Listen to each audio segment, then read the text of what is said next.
This is Pat H.D. Barry, and you are in the clinch with Chuck and D. It's over!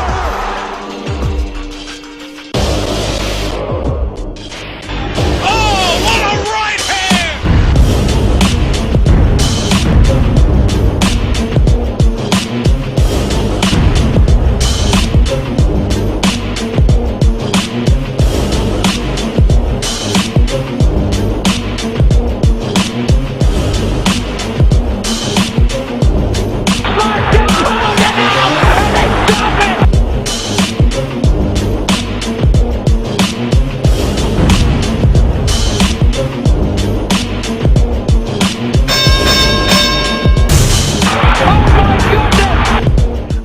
So Pat, you're no stranger to the fight game.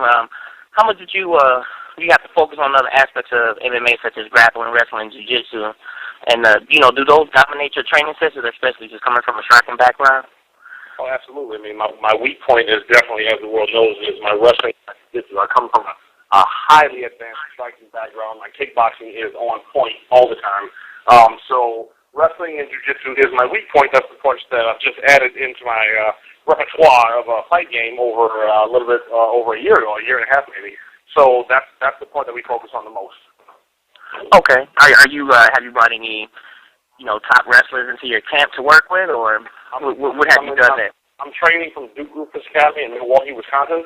This is like the greatest kept secret ever, man. This is nothing gigantic wrestlers out here, super stud wrestlers. We got little guys who are as strong as big guys.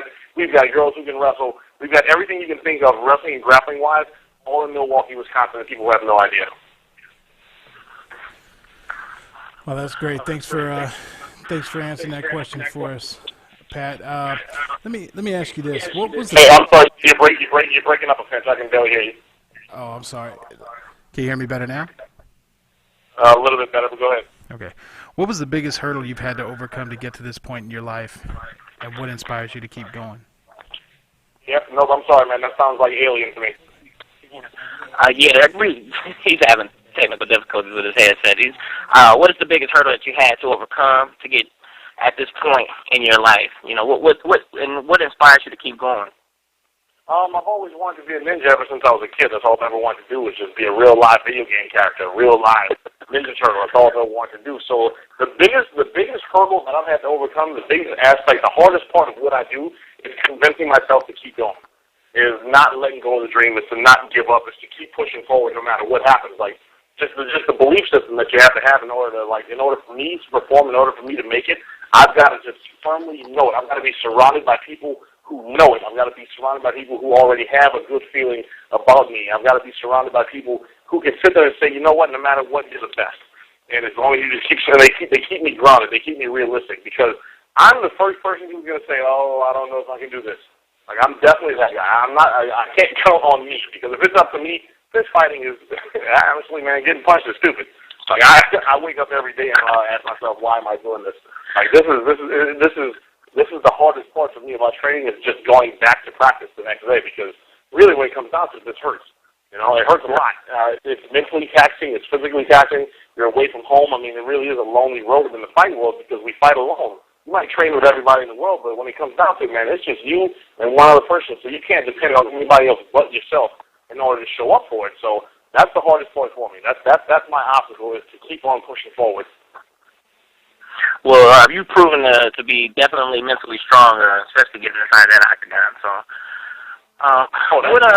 that's worse, man. There's nothing harder than walking down that aisle trying to get to that ring. If I can get in there, I'm fine. But getting in there, that's the problem. I've thrown my mouthpiece in the crowd before and said, oops, I don't have a mouthpiece. Look at that. I guess we can't fight today. I've done that before. Really? Yeah. Well, tell me, what advice can you give other fighters that want to get into professional fighting? Swing for the fences. Every day you got to take it to the next level. If you want to get into professional fight out in the U.S., anybody can do this. This is for anybody can do it, as long as you saturate yourself in it. You gotta eat, sleep, dream the fight game. The gloves are your whole world when you're doing this, man.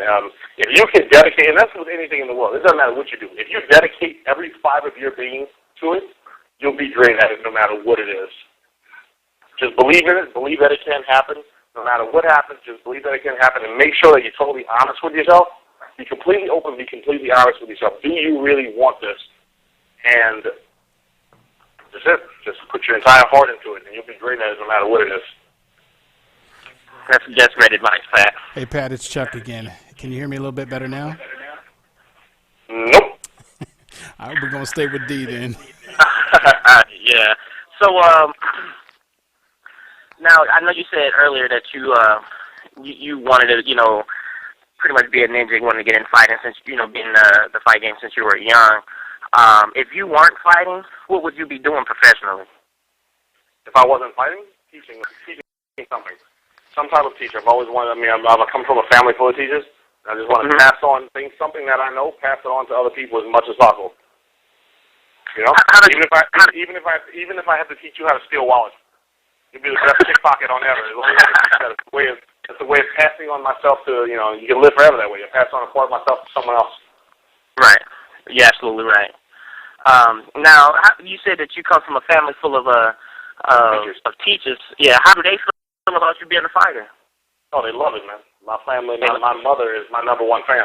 Like, she loves this more than anything, bro. Now, I think she's also never seen me. She's never witnessed me getting my ass kicked. So as of right now, she's my biggest fan, man. She knows that I'm great at what I do, and she's behind me 1,000% no matter what happens. Win, lose, she's there. So she's never seen you fight in person? Oh no, she's been to almost all of my fights. Okay. Yeah, she's the loudest one in the crowd. She's the loudest one in the crowd, and she's the first one in the ring. And then when they try to hand me a belt or a trophy, she takes it, and I never see it again. Okay. Now, at UFC 104, you fought Anthony Hardon. Yes. Was this fight personal? Well, what? Was this a personal fight for you leading up to this fight? Yeah, absolutely. And the way that the media put it out there is that Anthony Hardon and I had a problem with each other, and we absolutely did not. I did not have a problem with Anthony. Anthony was he's one of my closest friends in Amsterdam. He's still a really close friend of mine today. So it wasn't him that I had a problem with. We just had a little bit of a history debacle with our coach, Ernesto. That's where the problem came in. So this was a very personal fight for me because I felt as if I had something to prove to Ernesto. Okay, so then after the fight was over, did Ernesto, did he try to reconcile with you? No, he wasn't there. Oh, he wasn't there? No. Have you talked to him after that fight? No. No? Okay. No, Ernesto and I haven't spoken since December 18th, 2007. Okay. Do you ever see that relationship reconciling down the road, or? I'm sure it'll be fine now. It doesn't really matter anymore. We had our moment. We don't have to speak about it. It's over. With time heals all. With time everything gets fixed. Everything gets solved. So it doesn't matter. If we don't have to talk. We don't have to ever bring it up again. If I see him, we'll speak. We'll be cordial. Like, I'm not going to go out of my way to contact him. He's not going to go out of his way to contact me. Like that right there. Actually, that story I would like to just leave in the dust. In the dust side. Well, if you don't mind. No, not a problem at all. That's very understandable and very professional of you too. Hey, what's up, Pat? It's Chuck. Oh, what's up, man? Hopefully it's sound better now. Fast forward to UFC 113. Mitrione fights Kimbo Slice. We noticed that Mitrione was delivering some serious kicks to Kimbo's legs. How did you get involved with training Mitrione, and what was the fight plan going in? Matt Mitrione came to our gym to train for that fight. He came in and that's the best picture ever. He came to train with us for that fight. And he found we have a good camp. He heard rumor that we're pretty good. He came up here. He knew that I was here for a striker's point of view, that I'm a pretty good heavyweight to strike with. At least he's heard that rumor. He came in, and I'll be honest with you, man, for 2 months straight, I beat Matt up every day.